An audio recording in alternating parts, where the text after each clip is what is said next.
Hey guys, this is Bill Brower with FMBA Nation. We are back and live in the Serve Pro studios here in Rahway, New Jersey. We're on the midst of getting out of this quarantine and everyone's getting out and about doing some things.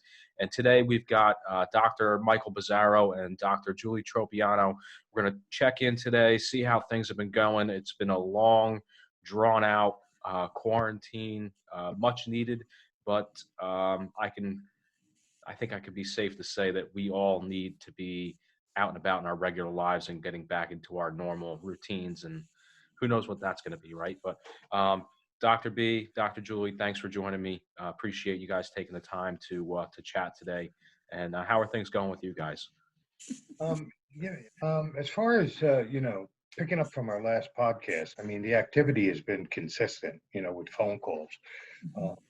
I think what's happened is the level of anxiety surrounding the virus, COVID, has kind of based on my experience in the last month, I think it's been since we did the last podcast. Yeah. I think the anxiety level has somewhat subsided,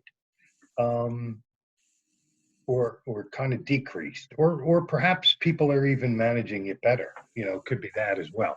There's a lot of factors that you can't just isolate to figure out, well, this is the reason why. Mm-hmm. I think the fact that, people are getting out, more things are open, the weather's better. They're being reassured that the level of positivity with this COVID-19 has dropped. Hospitalizations have dropped. Fatalities have dropped. I would imagine, hey, good morning. Morning, honey. We just got podcast bombed. Yes, I just see that. And I think the fatalities in New Jersey have been on a consistent decline. So I think those things are kind of reassuring for people, and it kind of has reduced their stress level. So I would say that I've had an uptick in phone calls from people recently, and I think it's just people wanting to reach out and kind of just talk about how they're feeling, and just the inability to control what's going on right now and the uncertainty of things, and just knowing that everyone's sort of in the same boat and the uncertainty of what the future holds. And just when they think that things are kind of starting to stabilize, other things start to kind of develop out of the uncertainties. And I think it's also made people take a real hard look at their life and realize what changes they may want to make in their life. And whether that be some physical changes, some relationship changes, some occupational changes. And it's actually, I think, been a good thing for people right now, to take inventory of their life. I absolutely agree with that. I think that what's happened in the last three months, sometimes we choose change and sometimes change chooses us. This is one of those examples that, change has chosen us, and we're either going to change and kind of, it's almost like reinventing who you are and what you do and what's important in your life. I know for myself, it's given me an opportunity to really step back and take a look at, what are the important things that I think we have a tendency to take for granted. It really kind of illustrates how important family is. And close friendships and relationships. You really start to see the value of those because I think a lot of us, and like I said, I'll speak for myself, you have a tendency to take things for granted. So. Yeah, I think, we've all kind of learned a lot. We've done some soul searching these past couple of months, and anxiety, fear, depression, some of these things, kind of intertwine into this experience, and what we've all had to deal with. And you can get some positives out of this, right? I mean, me for one, I know a lot of people are in my shoes where, here we are, we've got a career as a firefighter, we've got, a part-time job, and maybe that part-time job, you're not able to work because of the situation, and you're able to spend more time with your family, with your spouse, with your kids, maybe not so much outside of that because we've been limiting our exposure, limiting our interaction with other people, but you really get to sit down and like you said, take an inventory of our personal lives and maybe some good changes have come out of this, maybe some bad changes have come out of this. But at the end of the day, I think, you know, everyone's kind of going through the same thing, regardless of whether you're police and fire, or whatever kind of occupation you have.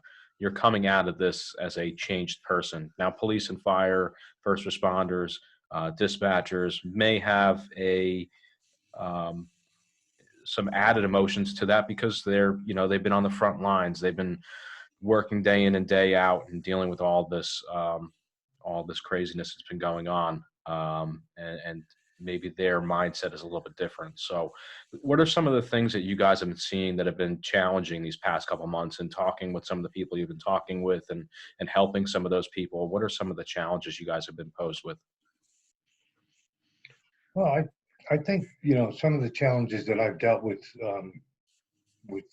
telephone calls is managing the anxiety and the stress associated with protecting their family, protecting themselves, trying to navigate this, the uncertainty of this virus. One day you hear one thing, another day you would hear another thing. So it was almost, you were almost like in a constant state of adjusting to a change. And that can be very challenging for some people. And, the concern is you're going to, it's one thing being at work, it's another thing going home. When you go home, it's, you want to make sure that your family's safe. And so there's a lot of, I think there's a lot of, mental juggling that needs to go on. One of the things that I have seen is, again, the uncertainty of it all. Coming home from the firehouse and managing your life and kind of turning off what's going on at the firehouse, and then now being a husband or a wife to your family. Also safeguarding, making sure you're not bringing the virus home. A lot of things that's happened in the course of time is many people have lost a loved one during this course of the virus, and they haven't been able to have funeral services in the way that they would have liked.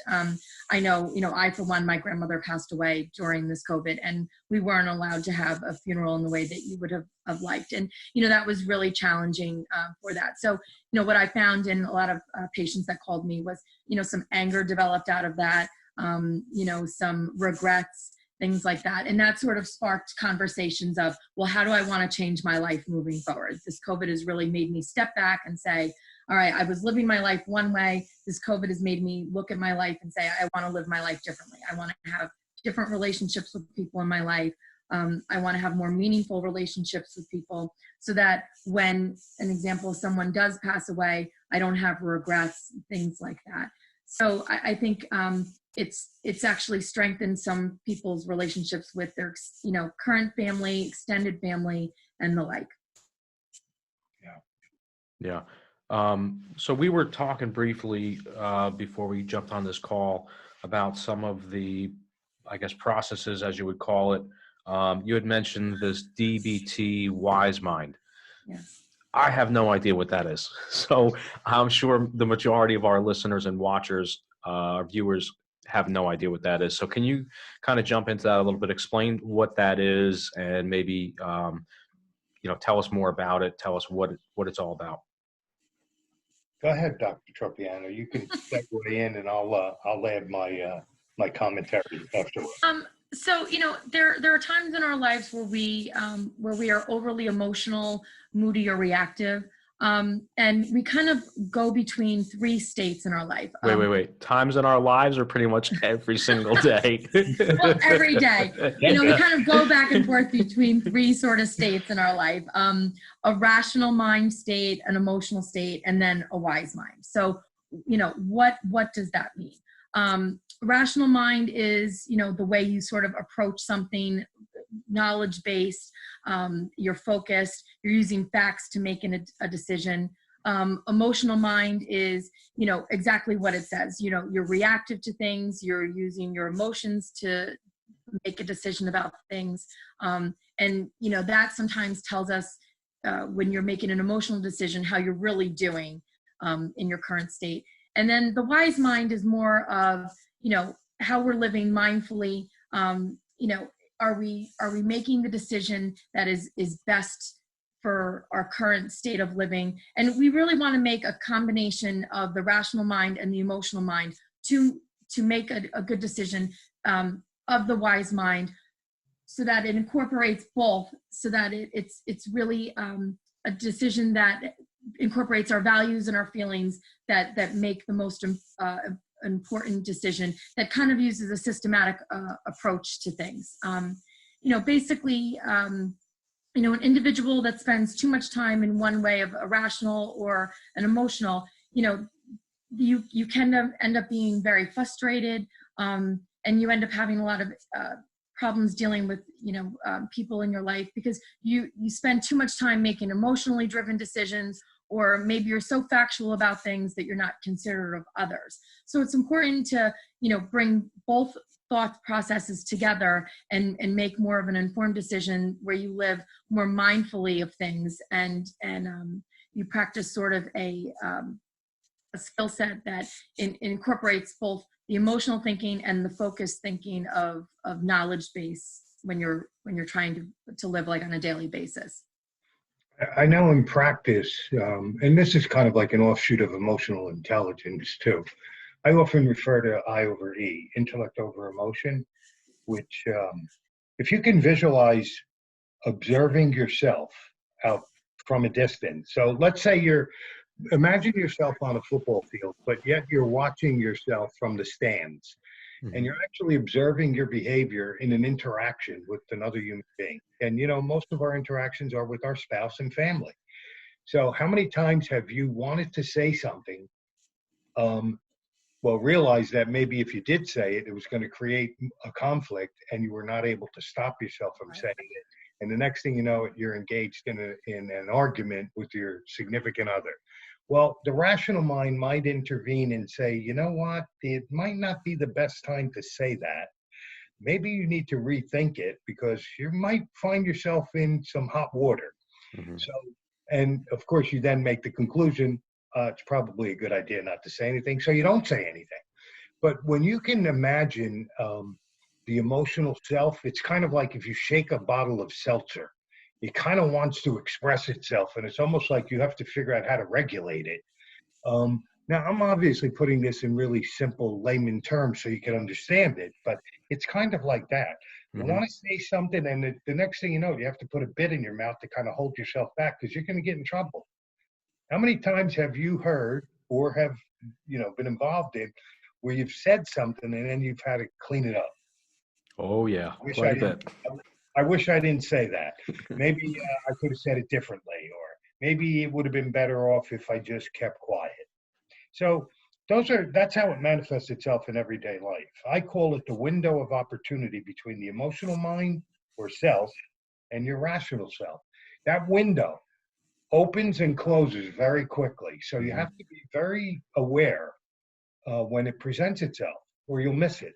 That's my spin on it when I'm doing clinical work in groups and with individuals, to help them understand how they can identify that about themselves and, incorporate the changes that need to be made. Yeah. This concept of wise mind, right?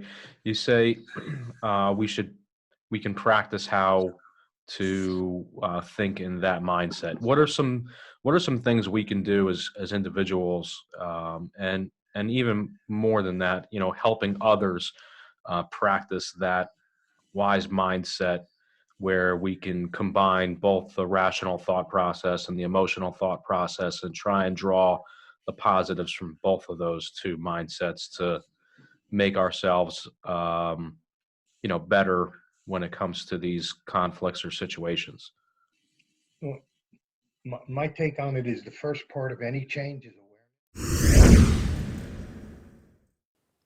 Hey guys, Bill Brower here with FMBA Nation. I wanted to take a minute to tell you about ServPro of Central Union County and Western Essex County. These guys are a trusted leader in the restoration industry. They provide 24-hour residential commercial services with highly trained restoration technicians. They're a locally owned and operated business, and they're dedicated to being faster to any size disaster with the training, equipment, and expertise to handle your restoration and cleaning needs. Some of the things that they cover are water damage restoration, fire damage restoration, mold remediation, storm damage restoration, cleaning services, and building services, to name a few. These guys understand the stress and worry that comes with a fire or water damage and the disruption it causes to your life and home or business, and their goal is to help minimize the interruption to your life and quickly make it like it never even happened.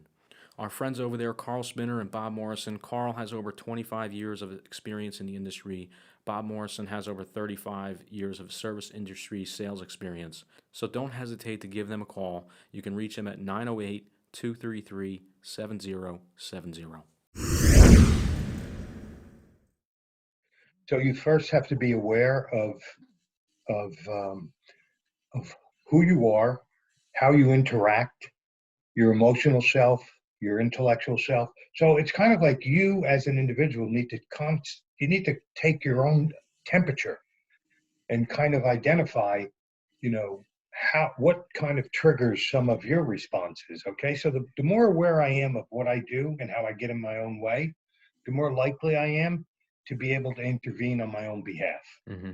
So I think one of the messages I would want to communicate to someone is kind of like pay very close attention to your reaction and response when you're dealing with other individuals, because it's really easy to point the finger at somebody else rather than to take your own temperature. I often say the spiritual axiom is when I'm upset at you, I need to look at what's going on with me.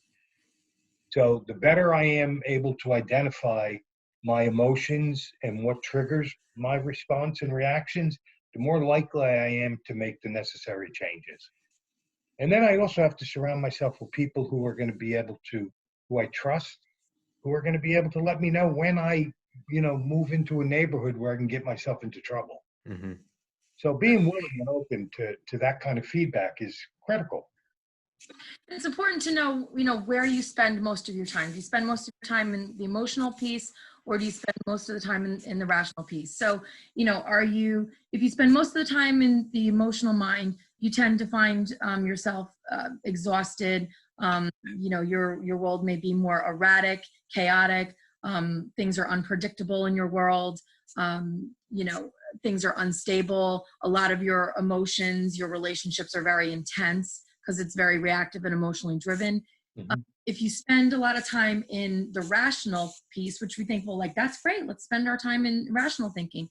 That can actually be a really cold place because you're so analytical, you're so grounded that you don't really see the emotional piece that can help drive some of your decisions. You're so planned out, you're so organized, it's so methodical that it ends up becoming like very boring, like reduction in decision making almost, because it has to almost be so planned out that you can't make a decision. Mm-hmm. So you need to figure out where you spend most of your time and balance it out so that you come back again, bringing more into the wise mind. So if you imagine it like 3 circles overlapping and the wise mind is in the center, and then take a little bit of the emotional, a little bit of the rational, bring it together, because you want it to be, a part of the bringing it together and being responsive to all of what's going on, being able to make decisions about what's happening and have confidence in making those decisions, and being intuitive about what's happening in your life, and making those decisions, and coming from a good place when you're trying to come up with a game plan in your life.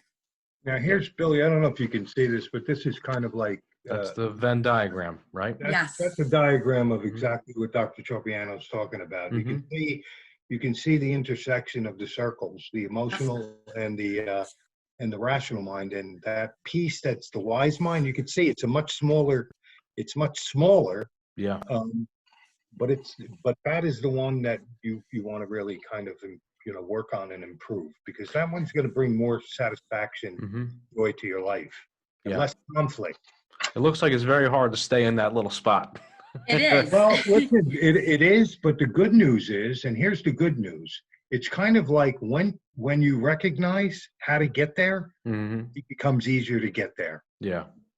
Mhm. You know, I don't know. This is just my take on it. I know when I'm about to say something that's probably not in the best interest of whatever it is I'm trying to accomplish. And I'm given a choice at that point to either not or to engage. I've learned in the short time I've been on this earth, I have enough evidence that when the instinct is to not and I bypass that and engage, the consequence is great. So I've learned to kind of keep quiet a lot. We call you a seasoned veteran, Dr. B. Well, listen, today I may be a seasoned veteran. Tomorrow I could be a novice. So yeah. You know, it's funny, not funny. I mean, this is a really interesting topic of conversation, right? I mean, this is something you can apply to your everyday life, not COVID related or non-COVID related, or all the other charged items of conversation are going on right now in the world and the country, and there's so many things that you can apply this to. I find it kind of difficult though. You show that Venn diagram, and those two bigger circles have so much room outside of where they intersect and create that wise mind. And I feel like there's a lot of times in life where you're bouncing back and forth between the rational mindset and the emotional mindset. And every once in a while, you land in that wise mindset. I guess the awareness aspect of this, how, I mean, these are all split second. I mean, Yeah. you're So talking Billy, decisions and things right. you're thinking in the back of your subconscious that may or may not transpose into one of those parts of the circle. It's such a tricky thing. Let me give you an example. You respond to a call. Could you visualize and imagine if the emotional firefighter shows up and the rational firefighter shows up? And where do those two intersect? If you allow your emotions to take the lead when you respond to a call, quite honestly, you're probably going to be ineffective and an emotional wreck And dangerous. Not be able to control the situation and put yourself and other people at risk. Mm-hmm. On the other extreme, you have that person who is, as Dr. Tropeano alluded to earlier, factual, reasonable, cold almost, matter of fact, but yet is very skilled in that situation to take control of the situation. Well, somewhere in between, there needs to be a balance too, where you at least recognize that your emotions are also showing up on the scene, but you can't allow them to get in the way of you doing what you need to do. Mm-hmm. So I think you practice that every time you respond to a call. I would actually say that probably most firefighters, when they arrive on scene, they go between those three circles very quickly, and they actually exercise it very well, and they go right to the wise mind instantly. And they practice that DBT skill, wonderfully, and they execute that fire in the wise mindset the entire time. And then they get back to the firehouse, and then they sort of reprocess it, and they go back to the emotional, then they go back to the rational.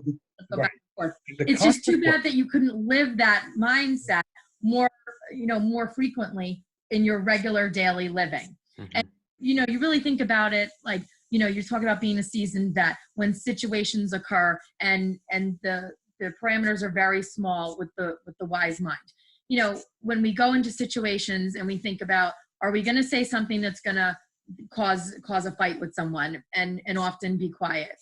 That comes with time and with grace. Mm-hmm. Are we going to light gasoline to this fire and blow up this whole, conversation with someone?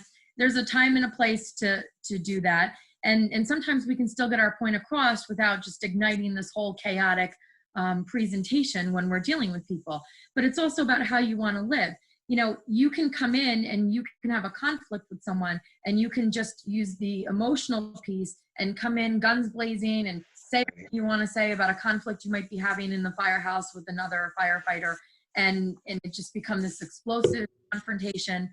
Or, you could think about it and you can still say the same thing you want to, but in a way that it doesn't become so confrontational. And that's where you practice going back and forth, that you use the wise mind. And it takes a skill set to do that. And sometimes you have to walk away and come back 24 hours, 48 hours, and saying things. So, that's the whole point of this, to give you guys a little bit of skill set to try to practice more living in the Wisemind set, so that you don't go back and forth so often. It's almost like say what you mean what you say, don't say it mean. It's kind of like when you think of social media, when you hit that send button, Yeah. how many times, and I can't tell you how many times I've heard or have dealt with situations where they wish they never hit the send button, because quite honestly, at that particular point in time, it's more impulsive and reactive. Mm-hmm. And that's a real indicator of what the emotional mind will do. Whereas the rational mind or the wise mind will say, you know what, it's probably not a good idea to send it the way it is. Let me wait 24 hours, see if I feel the same way, then I'll send it. Unfortunately, a lot of people don't do that, as you know. So the next thing you know, you have a post on social media and you find yourself in trouble. So, I think we deal with this every single day. Every one of us deals with this. And I think the important thing is to be able to recognize that, hey, this is what I do. This is what I can do. It's like going to the gym, Billy. I often say, if you go to the gym for your mind, you're going to have the same response that your body has when you go to the gym. Mm-hmm. It's going to get stronger, and I often say, whatever you feed grows. So, part of it is being able to acknowledge your own shortcomings. I wanted to just get back to something that we said earlier, which I think is important. So you get back to the firehouse after you address that call, and how often do we not really talk about the emotions that showed up at that scene that I could not allow to come out, because quite honestly, they would have probably gotten in the way of me performing my job. So now I'm stuck with all these feelings, and some of them could be fear, anxiety, sadness, and distress as to what just happened. Well, I think what happens is when we don't have the opportunity to express those and work through them, they have a tendency to kind of build up.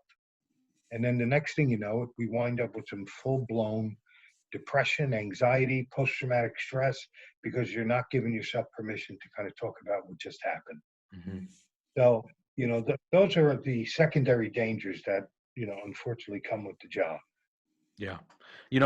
I think listen, you've touched on so many different things. We could probably take this conversation another hour, really, if we wanted to, because it relates so much to COVID-19. We've seen so many people think more on the rational mindset. We've seen so many other people think more on the emotional mindset. And then there's a group of people that are able to kind of work in the middle more oftentimes than not. You talk about this practicing and awareness, and it becomes a skill set. And maybe it takes somebody years to really not even perfect it, but to get good at it, right? I don't think you could ever really perfect something like this in your entire life. Mm-hmm. Because I feel like you're constantly learning, constantly overcoming and challenged on a daily basis, regardless of what type of education you might have had or how long you've been practicing or developing the skill set. What are some of the things that we can do as people to help others maybe become more aware of this at the workplace or at home, as we're developing our own skill set and practicing our own things?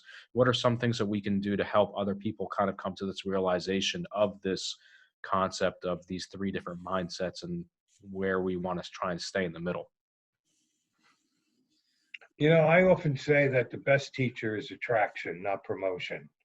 So if I practice this skill set and concept, my hope is that you're going to recognize it and see the value of that instead of me promoting that. I mean, just imagine if you came home and you decided that you were going to tell your significant other or your coworker what they need to do, what they haven't been doing, right, what they need to improve on. That's not going to go over too well. Mm-hmm. So a lot of it is like, I often say it's how you deliver the message. And I think sometimes the best way to deliver the message is by my behavior and my actions on how I handle a situation. And you're right. This is not a quick process. The gift, though, here's the gift. Somebody gave me this gift a long time ago, and I had no idea what it was. But the gift is today, just today, these 24 hours, I'm going to work on practicing and recognizing my wise mind, my emotional mind, and my rational mind. I'm going to work on recognizing that today. I don't know about forever. I don't know about tomorrow, but I can pay attention to that today. So I think that's really the gift, that if you can incorporate, it's kind of like if you wake up on a Wednesday and you say to yourself, and we've all done this, you wake up and you actually make a decision right then and there that this day is not going to be a good day because you may not like the way you feel, your thinking is a little crooked. Well, why can't you change that? Why can't you make a conscious decision and say, you know what, I'm going to start my day over. I'm not going to feed that. I'm not going to give into that negative thinking. I'm going to reframe it and turn it around. I believe that that's a skill set that we all have the opportunity to practice. Mm-hmm. And every day is a new day, and just because yesterday didn't go well doesn't mean today we can't do something different. And we can reflect on what we want to change and how we want to live that moment that we're actually living in. And it's really important to think about the relationships we have. We can't always control how people are responding to us, but we can control how we respond to them. So if you're having a problem, let's say with someone in the firehouse, and you want to go and you want to confront them, and it's going to turn into this whole big thing, but that that conversation is not going to go well. Well, maybe you decide that you're just going to take a vacation day that day and just not go into the firehouse. And in that way, you're going to control what's going to happen. Now, that person might still be someone you have conflict with, but you're actually exercising, a little bit of the emotional piece and the rational piece, and you're exercising and living in the wise set at that moment. And you're deciding, I'm not going to go into the firehouse that day, because if I do, it's going to be an explosive conversation. And I'm going to take that step back, and I'm going to choose how to handle this. And you live differently. So you have to really think about how you want to approach each day. And every day is a new day on how you want to live. And if you didn't live that great yesterday, you can live differently today and the next day. The other opportunity that can present itself is if I tell you what I've experienced and what I went through, it might make it easier for you to talk about what might be going on with you. So I find that, rather than, confront you on what I believe the behavior needs to change, I may tell you a situation in which I illustrated that same behavior and how it got me into a jam or difficulty and what I did to get out of it. This way, it kind of doesn't point out what you're not doing. It's basically telling you, hey, this is a situation I got involved in. This is how I handled it. And this was the outcome. And just maybe that will help you without me saying to you, you need to work on that. Yeah, I think that paper that you shared before is something that maybe we can put on the website. We can share on the social media channels here and get that just that image out there so that we can keep it in the forefront of people's minds and say, hey, as a reminder, maybe I'm living too much on the rational side. Maybe I'm living too much on the emotional side, and I need to kind of find that happy medium in between. But that's really good information. I think a lot of people can benefit from that. I just wanted to share a resource that's probably going to be available probably by the end of the month at PenMed. PenMed is putting together a support group for first responders, run by first responders. Probably happen on a Thursday afternoon. Once I get more information on it, Billy, what I'll do is I'll send a digital copy to you and Eddie, and maybe you can kind of post it on the website for the membership. Because I think we need a forum where we feel safe enough where we can have some kind of a dialogue. All right, guys, thanks for listening to another great episode of FMBA Nation, and stay tuned for some more great content to come. You can find us on Facebook, Instagram, and Twitter. You can also listen on the NJFMBA YouTube channel, as well as Apple Podcasts, Anchor, and the Google Play Store. And if you're interested in becoming a sponsor of the FMBA Nation podcast, please email us at nation@njfmba.org.